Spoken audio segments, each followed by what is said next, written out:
Disebutkan dalam ayat ini dalam surah Al-Qiyamah juz ke-29 bahwasanya manusia yang beriman akan melihat Allah Subhanahu wa taala. Ini diantara dalil yang pertama. Kemudian dalil yang kedua, dalam surat Yunus ayat ke-26 Allah berfirman, lilladzina ahsanul husna wa ziyadah. Bagi orang-orang yang berbuat baik, berbuat ihsan, berbuat amal soleh, ketaatan, kebaikan, dia akan mendapatkan dua hal.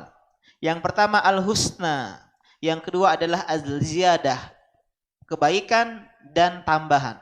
Kata para ulama, ya, al-husna ini adalah surga. Sedangkan apa arti tambahan? Bukankah surga itu udah luar biasa, tapi ada tambahan. Tambahan kenikmatan surga. Dan para ulama menjelaskan ini adalah kenikmatan surga yang paling tinggi. Dalam sebuah hadis Nabi SAW mengatakan, ya sebagaimana ada dalam hadis Suhaib dalam Muslim dan juga Qurtubi dalam tafsirnya mengatakan ruya min hadisi Anas, dari Anas bin Malik annahu su'ila Rasulullah SAW an qaulihi ta'ala wa ziyadah.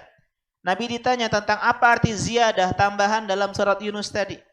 Kemudian kata beliau, lilladzina ahsanul amala fid dunya lahumul husna wa hiyal jannah. Kata Nabi SAW, bagi orang yang memperbaiki amal baiknya di dunia, maka dia dapat husna, kebaikan, yaitu surga. Nabi menafsirkan sendiri ayat ini. Wa ziyadah an-nadharu ila wajhillahil karim. Dan tambahan dari kenikmatan surga adalah memandang wajah Allah Subhanahu wa taala yang mulia. Nikmat gak ngelihat orang ganteng? Ya, nikmat kalau ada artis terganteng se-Indonesia datang ke Palembang, mungkin kita lihat itu enak melihat orang yang parasnya ya rupawan, yang wajahnya memesona. Bayangkan kalau makhluk saja yang punya rupa yang indah, kita senang, kita nikmat memandangnya. Bagaimana dengan wajah Allah Subhanahu wa taala Al-Khaliq yang menciptakan kita? Tentu itu adalah kenikmatan di atas kenikmatan yang enggak bisa kita pikirkan dengan akal kita. Karena Allah Subhanahu wa taala ada sesuatu yang gaib, yang tidak boleh kita bayangkan bagaimananya.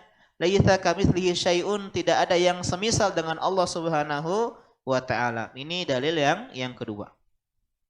Kemudian dalil yang ketiga dalam surah Al-Mutaffifin dalam juz Amma ayat yang ke-15, ayat yang ke-15, ketika Allah berbicara tentang orang-orang kafir yang mendustakan kebangkitan, mendustakan hari kiamat.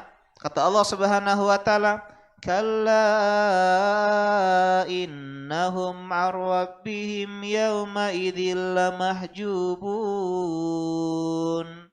Sesungguhnya mereka terhalang hari itu melihat wajah Allah Subhanahu wa taala. Orang kafir terhalang melihat wajah Allah Subhanahu wa taala. Artinya kebalikannya, orang beriman melihat wajah Allah Subhanahu wa taala. Seandainya tidak ada yang melihat wajah Allah Subhanahu wa taala, ini ayat enggak ngomongin tentang orang-orang kafir semuanya.